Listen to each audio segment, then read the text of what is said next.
camsa gaafa tokko ni dhalatte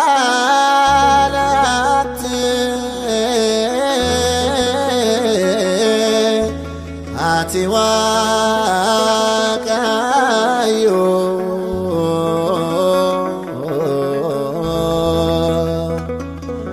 camsa gaafa tokko ni dhalatte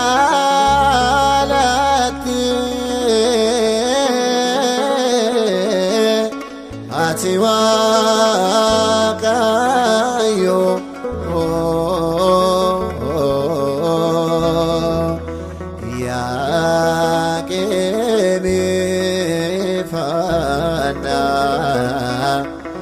Abba Father Shira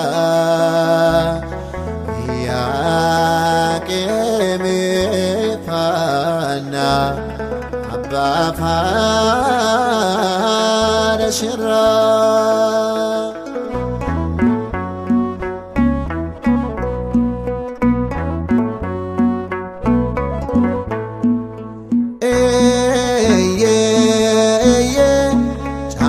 Gaafa tokko dhalatte ati Waaqayyo camsa gaafa tokko dhalatte ati Waaqayyo Yakemi Fana Abba Father Shira Yakemi Fana Abba Father Shira Yakemi Fana Abba Father Shira Yakemi Fana Abba Father Shira Mikael ergaman Oma satin dule Dinisa kan kufe Kocho sarralale Ya maqami dagdo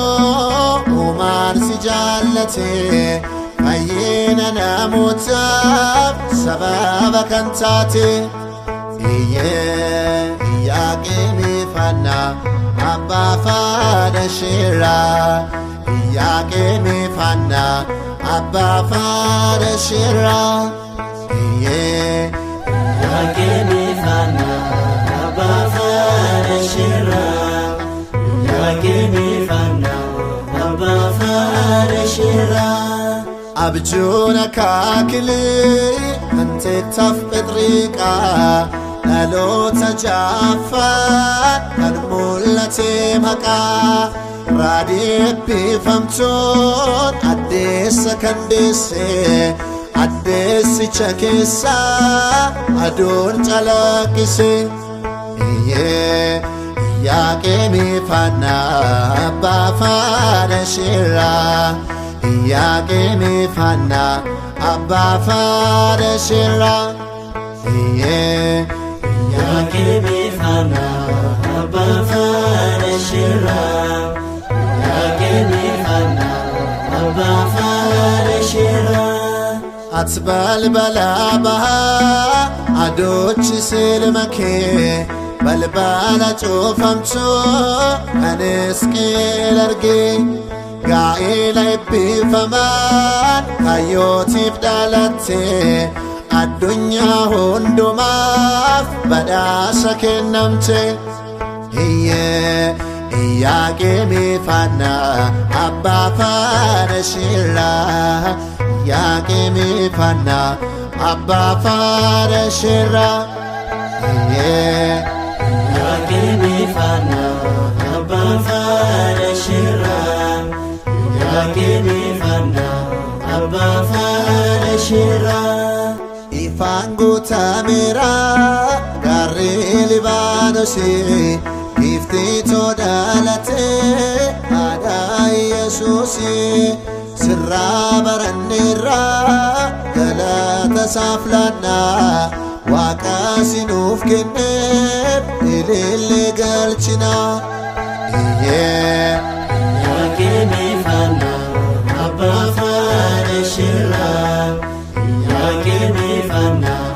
Abba Farashira Camsa gafa tokko innalatte ati Waaqayyo Camsa gafa tokko innalatte ati Waaqayyo Iyyaqeemi fanna Abba Farashira Iyyaqeemi fanna Abba Farashira Iyyaqeemi fanna Abba Farashira Iyyaqeemi fanna Abba Farashira Iyyaqeemi fanna Abba Farashira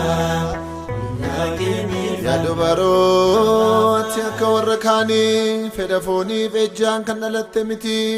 annaadhaaf Iyyaqeem irraa qunnamtii gaa'ilaa eebbifamaadhaan dhalatte malee